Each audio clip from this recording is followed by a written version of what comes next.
2017 में जब मैं आया था तब क्या स्थिति थी यहां पे? भय था, दहशत था। उस समय की सरकार के कुछ मंत्री अपने आप में भय और दहशत के प्रतीक बने हुए थे। बुलंदशहर की गैंग रेप की घटना में समाजवादी पार्टी के मंत्रियों के किस प्रकार के शर्मनाक बयान आए थे। और बहनों और भाइयों, आज आप देखते होंगे 2017 के पहले कौन जिला बचा था जहां दंगे न हुए हो, जहां कर्फ्यू न लगा हो। मुजफ्फरनगर का दंगा हो, सहारनपुर का दंगा हो, मेरठ का दंगा हो, बुलंदशहर का दंगा हो, अलीगढ़ के दंगे हो, कौन जिला ऐसा बचा था जहां दंगे न हो? और कौन जनपद ऐसा बचा था जहां बेटी और व्यापारी सुरक्षित रही हो? पश्चिमी उत्तर प्रदेश में तो बहुत सारे परिवारों ने बेटियों को पढ़ने के लिए दूर के रिश्ते में भेज दिया था या स्कूल जाना ही बंद कर दिया था। व्यापारी व्यापार करने से पहले, घर से निकलने के पहले यह सोच करके निकलता था, हे प्रभु, शाम को मैं अपने परिवार का मुंह फिर से देख सकूं, मुझे इतनी ताकत देना। और उसकी मजबूरी थी, सूर्य अस्त होने के पहले पहले अपना प्रतिष्ठान बंद करके वापस घर आता था।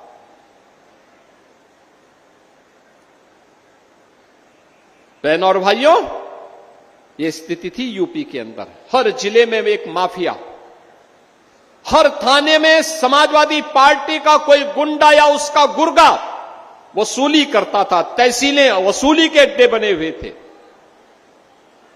कोई सुनवाई नहीं थी, गरीब की सुनवाई नहीं थी, महिलाओं को सुरक्षा नहीं थी, व्यापारी परेशान था, नौजवान के रोजगार पर डकैती पड़ जाती थी, सिंडिकेट काम करते थे हर थाना क्षेत्र में, हर जनपद में माफिया की समानांतर सरकारें चलती थी। लेकिन अब मैं कह सकता हूं, हमारा उत्तर प्रदेश, हमारा बुलंदशहर, अब मैं कह सकता हूं, न कर्फ्यू है न दंगा है, अब बुलंदशहर चंगा है।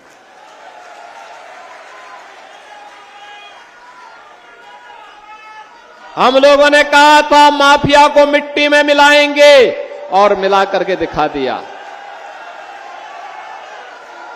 हम लोगों ने कहा था कि बेटी और व्यापारी की सुरक्षा पर किसी ने सेंध लगाई तो दो ही जगह होंगे, या तो जेल होगी या जहन्नुम होगा, तीसरी जगह नहीं होगी। पहले सेफई परिवार का इस पे कब्जा था और उनका सिंडिकेट ही तय करता था कि पैसा लेकर के किसकी नियुक्ति होनी है, किसकी नहीं होनी। अब कोई नहीं कर सकता। अब आपके हक पे कोई डकैती नहीं डाल सकता। आज नौजवान स्टार्टअप स्थापित कर रहे हैं, सीएम युवा की स्कीम है, अपना उद्यम स्थापित कर सकता है। प्रदेश की परंपरागत उद्यम को पुनर्जीवित करके वन डिस्ट्रिक्ट वन प्रोडक्ट के माध्यम से उन्हें आगे बढ़ाने का काम किया गया है। नए निवेश आ रहे हैं, नए रोजगार का सृजन हो रहा है।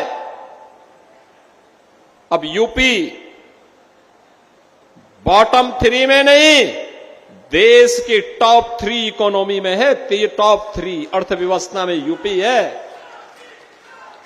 बहनों और भाइयों, अब यूपी रुकने वाला नहीं है।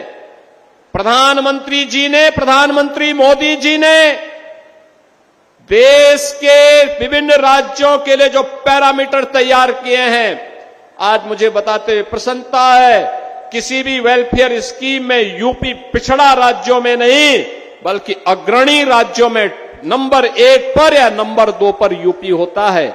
इसके अलावा कोई दूसरा स्थान नहीं होता है। हर स्कीम में यूपी आगे, हर एक को आगे बढ़ाने में यूपी मजबूती के साथ आगे बढ़ रहा है। जिस राज्य में निवेश नहीं आता था, आज 50 लाख करोड़ रुपए के निवेश के प्रस्ताव उस राज्य को प्राप्त हुए हैं।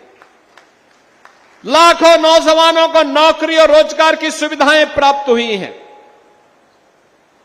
बहनों और भाइयों, ये तब होता है जब टीम वर्क हो, बिना रुके, बिना डिगे, बिना थके, बिना झुके, डबल इंजन की स्पीड हो,